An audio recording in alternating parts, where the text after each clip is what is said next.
Очень серьезно, если не сказать ошеломляюще.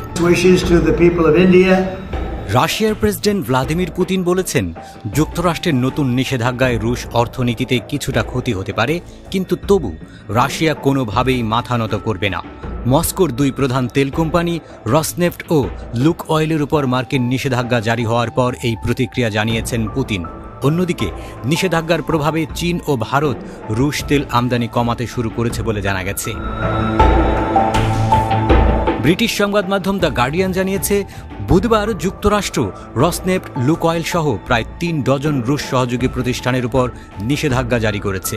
Ukraine যুদ্ধের অবসান ঘটাতে রাশিয়ার উপর চাপ বাড়ানোর অংশ হিসেবেই ট্রাম্প প্রশাসন এই পদক্ষেপ নেয়। ওয়াশিংটনের এই সিদ্ধান্তের ফলে রাশিয়ার তেল খাতে বড় ধাক্কা লাগতে পারে বলে ধারণা করা হচ্ছে, কারণ রসনেফট ও লুক অয়েল মিলে দেশটির মোট তেল রপ্তানির প্রায় অর্ধেক নিয়ন্ত্রণ করে। নিষেধাজ্ঞা ঘোষণার পরপরই বিশ্ববাজারে তেলের দাম বেড়ে যায় প্রায় 5%। ইউরোপীয় ইউনিয়ন ও রাশিয়ার তরল প্রাকৃতিক গ্যাস আমদানিতে ধাপে ধাপে নিষেধাজ্ঞা দিতে সম্মত হয়েছে। এতে রাশিয়ার জ্বালানি রপ্তানি কার্যত আরও চাপে পড়েছে। রুশ প্রেসিডেন্ট পুতিন এই নিষেধাজ্ঞাকে আখ্যা দিয়েছেন অবন্ধুসুলভ ও ব্যর্থ উদ্যোগ হিসেবে। পুতিন বলেছেন, আত্মসম্মানবোধ সম্পন্ন কোনো দেশ কখনো চাপের মুখে সিদ্ধান্ত নেয় না। আমরা জানি কিছু ক্ষতি অনিবার্য, কিন্তু রাশিয়া নিজের স্বার্থ থেকে এক চুলও পিছিয়ে যাবে না। এই নিষেধাজ্ঞা কেবল প্রমাণ করছে যুক্তরাষ্ট্র রাশিয়ার উন্নয়ন রোধ করতে মরিয়া হয়ে উঠেছে।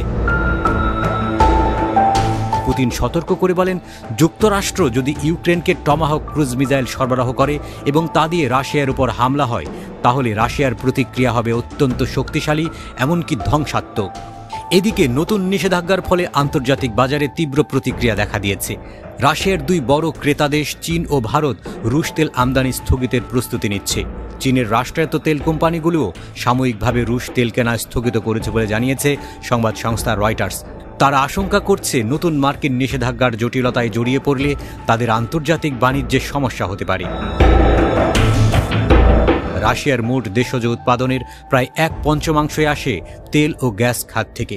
ফলে চীন ও ভারতের মতো ক্রেতারা পিছিয়ে গেলে রুশ অর্থনীতি বড় ধাক্কা খাবে বলে মনে করছেন বিশ্লেষকরা। রুশ জ্বালানি বিশেষজ্ঞরা বলছেন, এশীয় বাজারে রুশ তেল বিক্রি এখন আরও কঠিন হবে। কোম্পানিগুলোকে মধ্যস্বত্বভোগী আর জটিল লজিস্টিক ব্যবস্থার উপর নির্ভর করতে হবে, এতে খরচ বাড়বে। তবে মস্কো আশাবাদী, নিষেধাজ্ঞার পরও তারা নতুন বাণিজ্যিক পথ খুঁজে নেবে। আগেও তারা পশ্চিমা অবরোধ এড়িয়ে শ্যাডো ফ্লিক নামে পরিচিত জাহাজ নেটওয়ার্কের মাধ্যমে তেল রপ্তানি করেছে। এই জাহাজগুলো অচেনা পতাকা বহন করে মধ্যপ্রাচ্য ও এশিয়ার ছোট কোম্পানির নামে নিবন্ধিত থাকে। বিশ্লেষকরা বলছেন, নিষেধাজ্ঞা কার্যকর হওয়ার আগে রাশিয়ার হাতে 1 মাস সময় আছে। এই সময়টিকে কাজে লাগিয়ে তারা বিকল্প বাজার ও নতুন মুদ্রা ব্যবস্থার পথ খুঁজবে। দিমিত্রি মেদভেদেভ বলেছেন, যুক্তরাষ্ট্র এখন রাশিয়ার বিরুদ্ধে অর্থনৈতিক যুদ্ধ ঘোষণা করেছে। তারা নিজেদের শান্তির দূত বলে, অথচ আচরণ করছে শত্রুর মতো। নিষেধাজ্ঞা জারি হলেও রাশিয়ার শীর্ষ নেতৃত্ব এক ধরনের আত্মবিশ্বাস দেখাচ্ছে। তাদের বিশ্বাস, ইউক্রেন যুদ্ধের সময় যেমন টিকে থেকেছে, এবারও তেমনি মানিয়ে নিতে পারবে দেশটি। রুশ সামরিক ঘনিষ্ঠ বিশ্লেষক মিখাইল জোভিনচুক বলেন, নতুন বিক্রয় কাঠামো তৈরি হবে, হয়তো খরচ বাড়বে, কিন্তু রাশিয়া টিকে থাকবে। যুক্তরাষ্ট্রের নিষেধাজ্ঞা রাশিয়ার অর্থনীতিতে নতুন চ্যালেঞ্জ তৈরি করেছে। তবে পুতিনের বার্তা স্পষ্ট, চাপ বা হুমকি নয়, সংলাপই হতে পারে সমাধানের পথ।